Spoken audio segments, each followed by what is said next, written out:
হয় আহি আছে ৰঙালী বিহু মাথো কেইটামান দিনৰ পিছতে হেপাহৰ ৰঙালী বিহুৰ এতিয়া বিহু নাচৰ যি প্ৰশিক্ষণ সকলোৱে এতিয়া ব্যস্ত হৈ পৰিছে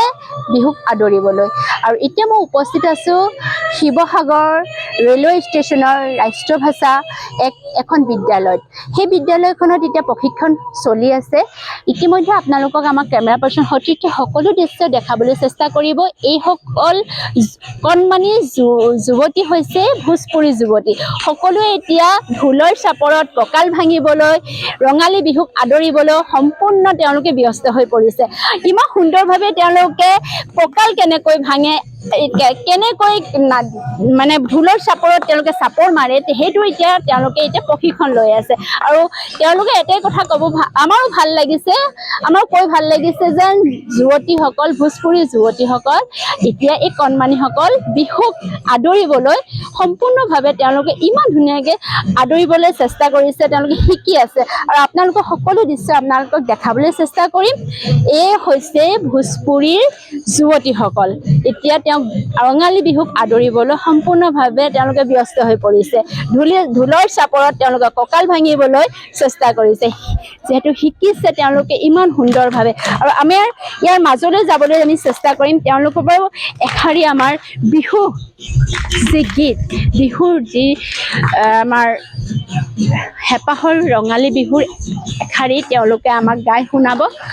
ভণ্টি এতিয়া তোমালোকেতো ৰঙালীক আদৰিবলৈ একদম ব্যস্ততা হৈ পৰিছা ন আৰু এতিয়া কেনেকুৱা লাগিছে তোমালোকে যিহেতু ঢোলৰ চাপৰত এতিয়া কঁকাল ভাঙিবলৈ শিকিছা এতিয়া কেনেকুৱা লাগিছে তোমালোকে এইবাৰ প্ৰথম মঞ্চ তোমালোকে নাচিবা বহুত ভাল লাগিছে আৰু তুমি বিহু গাবলৈ জানা বিহু নাম জানো অকণমান গাই দিবা ঠিক আছে কুহু কুহু কুলিয়ে বিনালে গছৰ ডালত কুহি পাত ওলালে আজি বিহু তলিতো ককাইটি ঢোলে গিৰালে বিহু বিহু লাগিছে নাচো নাচো লাগিছে গাত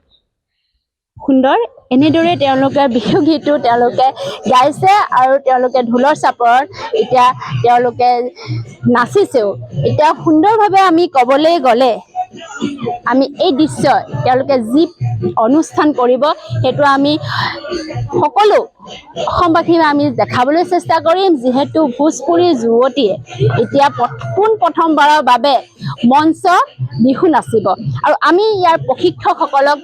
আমি আছে আমাৰ লগত তেওঁলোকৰ পৰাও আমি জানিবলৈ চেষ্টা কৰিম তেওঁলোকে প্ৰথমবাৰৰ বাবে ভোজপুৰী যুৱতীসকলক তেওঁলোকে প্ৰশিক্ষণ দিছে কেনেধৰণে প্ৰশিক্ষণ দিছে তেওঁলোকৰ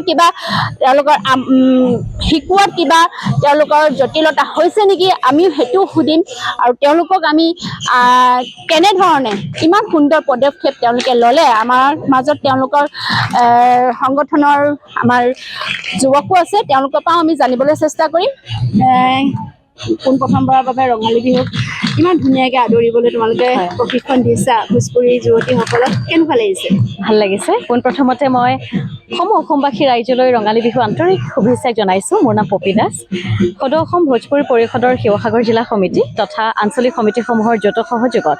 ৰংপুৰ ৰাষ্ট্ৰভাষা হাইস্কুলত 23 মাৰ্চৰ পৰা 6 এপ্ৰিললৈকে 14 দিনীয়া কাৰ্যসূচীৰে সম্পূৰ্ণ বিনামূলীয়াকৈ আচলতে প্ৰশিক্ষণৰ আয়োজন কৰা হৈছে নিশ্চয়কৈ আপোনালোকে দেখিছে যে কি সুন্দৰভাৱে আচলতে কণ শিশুসকল আহিছে যুৱক যুৱতীসকল আহিছে